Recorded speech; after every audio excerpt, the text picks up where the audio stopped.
Chairman साहब, जैसे आपकी पहले हिदायत थी, कल मैं पहले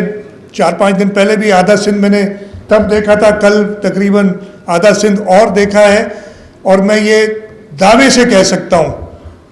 कि जहाँ भी प्रोविंशियल रोड्स हैं इस बारिश में, इस तूफान के अंदर, वो एक्सेसिबल रहे और ठीक है। जहाँ पे हम नेशनल हाईवे पे आ जाते हैं, फिर उसकी मैं क्या बात करूँ, वो तो आपको स्पीकर बताएंगे। जब सक्खर से कराची या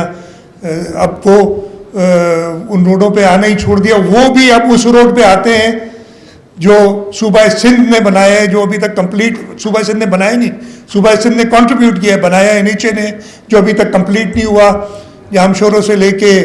हैदराबाद तक, जिसकी फंडिंग सूबा सिंध ने आधी दी है।